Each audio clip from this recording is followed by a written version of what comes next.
paz seja convosco. Tudo bom, gente? Eu sou a Bruna, estou aqui fazendo parte desta campanha que iniciou na nossa igreja no dia 1º de maio, Família na Fé. Estou aqui representando a geração de mulheres, né? Sou uma mulher que ora. Oro pelos meus filhos, oro pela minha família, pelos meus amigos. Oro também por aqueles que fazem mal, para que venham se distanciar, né? E que Deus venha arrumar um outro caminho para cada um deles. Oro constantemente, gente. A nossa vida, né? Ela é pautada por Deus, pelo Espírito Santo, principalmente. E a maneira em que nós alimentamos o nosso espírito é quando a gente ora, é quando a gente se recolhe para estar com Deus, na presença dele, buscando mais dele, né? Foi assim que Jesus fez e é assim que nós temos que fazer e praticar. Amém? Eu quero compartilhar aqui hoje com vocês a história de Esther. Esther, gente, Esther era uma mulher maravilhosa. A Bíblia deixa bem claro que ela era uma linda mulher, uma linda jovem, que naquela época, né, tudo que estava acontecendo, Esther estava ali com um propósito, né? Ela tinha um propósito. O meu tema é Nascida Esther, nascida para um tempo como este. Ela foi nascida, ela nasceu para viver aquele tempo, para viver aquela fase, né? Às vezes a gente fica aí meio na dúvida, o que eu estou fazendo aqui nessa terra, qual o meu papel, qual o meu propósito. E saiba você que você não está aqui por acaso, você não está aqui à toa. Deus tem sim um plano, ele tem sim um propósito na sua vida, assim como ele teve na vida de Esther. No comecinho aqui, a Bíblia traz para nós um pouquinho da história de Esther. Esther, ela era órfã de pai e mãe. Ela não tinha nem pai nem mãe, seus pais haviam morrido.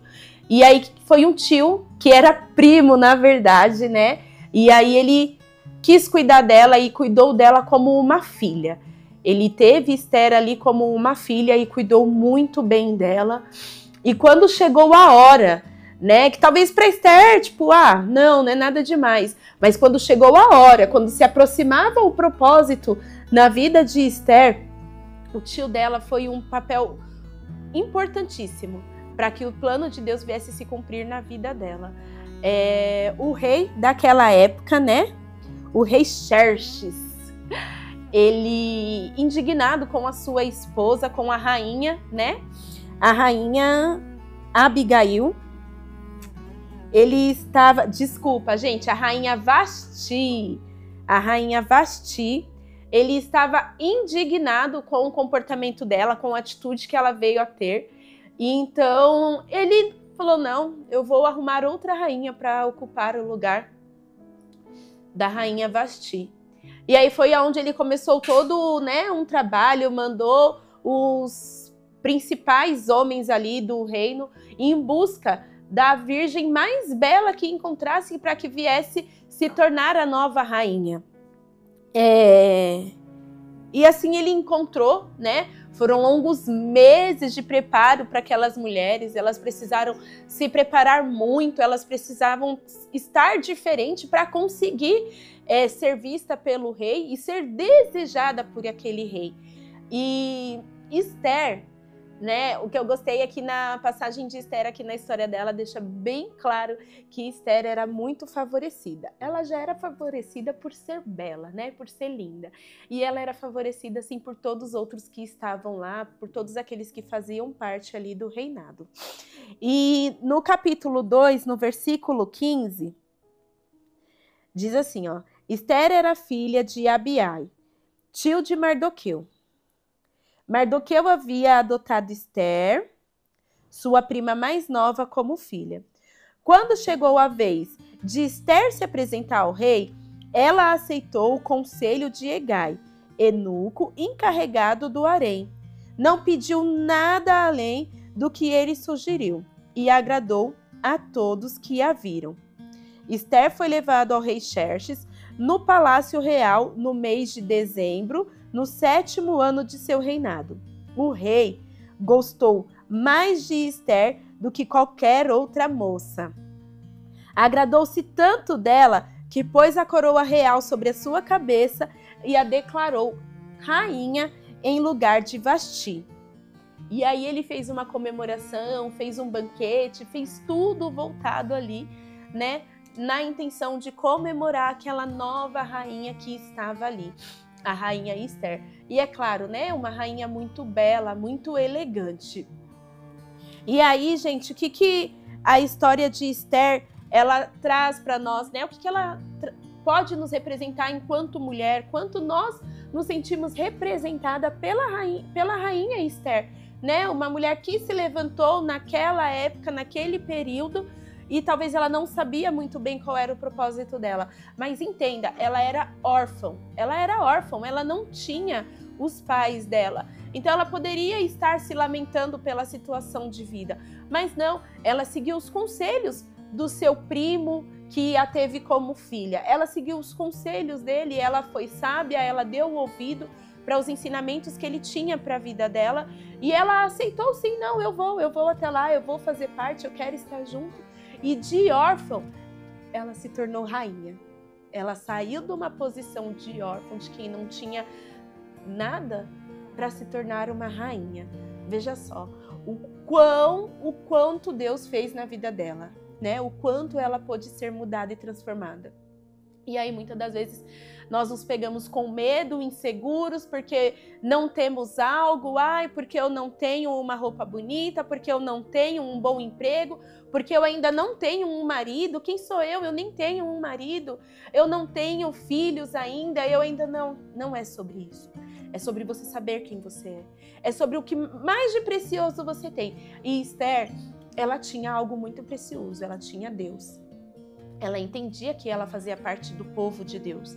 Ela já sabia disso, porque mais pra frente, na história de Esther, a gente entende isso com muito mais clareza, né? O papel dela veio a se cumprir justamente pela clareza que nós temos do quanto Deus era presente na vida deste povo, o quanto Deus era o principal foco da vida dessas pessoas. Então Esther, ela não estava ali só para ser rainha ou só para participar de um concurso. Não, ela estava ali para viver um propósito, para viver aquele tempo da vida dela. Esther, gente, ela estava na melhor fase da vida dela. Ela tinha sido coroada como rainha. Pensa só, às vezes você está aí vivendo a melhor fase da sua vida. Eu estou na melhor fase, eu estou no meu melhor emprego, eu estou na minha melhor forma física, eu estou na melhor fase com o meu marido, eu estou na melhor fase com os meus filhos, com a minha família, eu estou na minha melhor fase de vida de solteira, eu estou vivendo a melhor fase da minha vida. Esther estava assim, na melhor fase da vida dela. Só que, no entanto, tinha um povo. Existia um povo. E aquele povo estava sofrendo. Aquele povo estava sofrendo muito. No capítulo 4, um pouquinho mais para baixo, mais à frente, aonde Mardoqueu, o que estava ali agora assumindo o papel de pai na vida de Esther, ele pede ajuda a Esther. Claro que ele não poderia entrar simplesmente no palácio, eu vou falar com Esther. Não, não era bem assim. Tinha regras, tinha limites, ele sendo tio, pai, não importa. Ele não poderia simplesmente ir até lá e falar com ela, porque agora ela era uma rainha, né? Ela estava em outra posição, estava em outro patamar, posso-se dizer. Bom, mas Mardoqueu foi até a porta do palácio. Mas ninguém que estivesse usando roupas de luto e não tinha permissão para entrar. Quando a notícia do decreto chegou a todas as províncias, houve grande pranto entre os judeus. Todos choraram e lamentaram, e muitos se deitaram em panos de saco e em cinzas.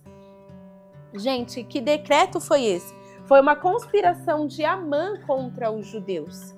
Ele tramou uma conspiração porque ele ficou indignado por ver que Mardoqueu, ele era leal a Deus, que Mardoqueu, ele não se prostrava a outros deuses, não. Ele tinha o Deus dele, o nosso Deus, e era esse Deus que ele estava determinado a servir e a se curvar. Então ele não aceitou se curvar diante de outros deuses. E aí Amã teve inveja e Amã tramou contra ele e contra todo o povo judeu. Então, enquanto Esther estava vivendo a melhor fase da sua vida, o seu povo não estava. O seu povo estava em sofrimento, estava em angústia.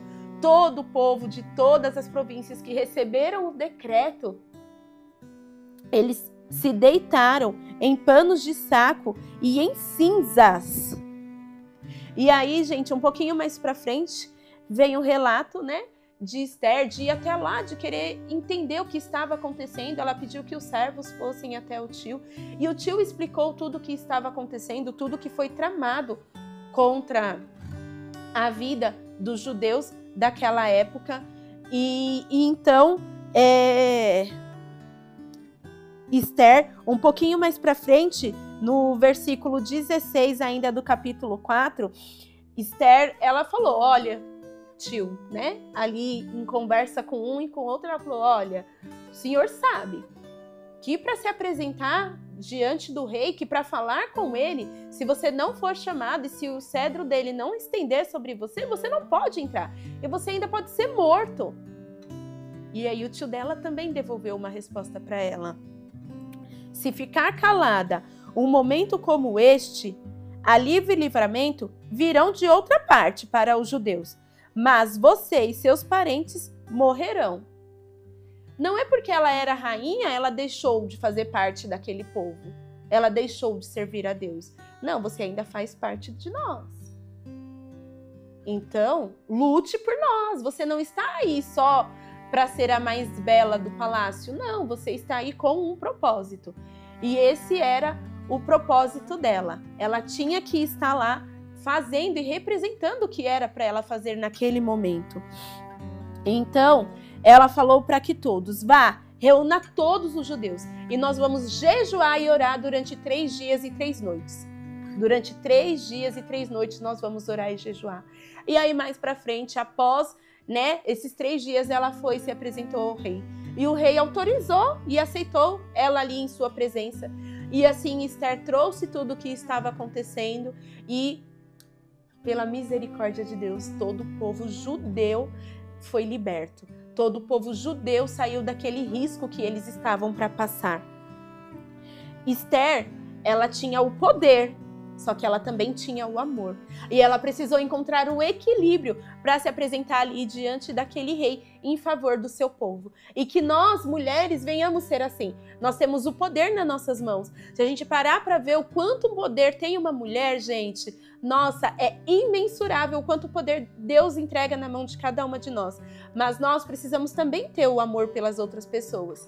E dentro de tudo isso, nós precisamos encontrar o equilíbrio, nós precisamos trazer o Espírito Santo, que é quem vai colocar o equilíbrio nas nossas vidas. Amém? Vamos orar para a gente poder concluir aí mais um dia abençoado. Eu convido você a vir, né, às quartas-feiras para o culto, para que você venha passar no corredor, venha fazer parte conosco deste jejum que está sendo maravilhoso na nossa vida, que está sendo edificante. Assim como Esther jejuou e orou, que nós também venhamos nos posicionar enquanto mulher, jejuar e orar pelo nosso povo, pela nossa família, pelas crianças, em nome de Jesus. Pai, nós te agradecemos por este tempo, Deus. Nós te agradecemos pela tua misericórdia, te agradecemos por tudo que o Senhor faz em nossas vidas, Deus. Que em nome de Jesus nós venhamos tomar o nosso lugar, Senhor, enquanto mulheres, Deus. Que nós venhamos sim tomar o nosso lugar, Senhor, na sociedade, que nós venhamos tomar o nosso lugar no reino, Pai, e repreender todo o mal, Senhor, e repreender todo o levante contra a nossa família. Que nós venhamos ter o Senhor à nossa frente, que nós venhamos confiar em Ti, Deus, e crer que o Senhor é o nosso Deus, que luta as nossas batalhas, Senhor, e nos livra da mão dos nossos inimigos. Que em nome de Jesus, Deus, nós venhamos estar cobertas por Ti, Deus, em todo o tempo, Pai. Que o Senhor venha nos posicionar, Deus, aonde nós precisarmos estiver, Deus. Que o Senhor venha nos colocar lá e que nós possamos fazer diferente, Pai.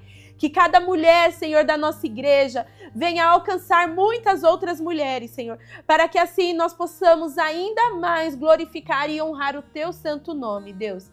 Eu te agradeço por este tempo, eu te agradeço por essa geração de mulheres que tem se levantado e se posicionado, Senhor, em prol da sua família, Senhor, e de tantas outras pessoas. Em nome de Jesus, amém e amém. Que Deus abençoe a todas vocês, queridas.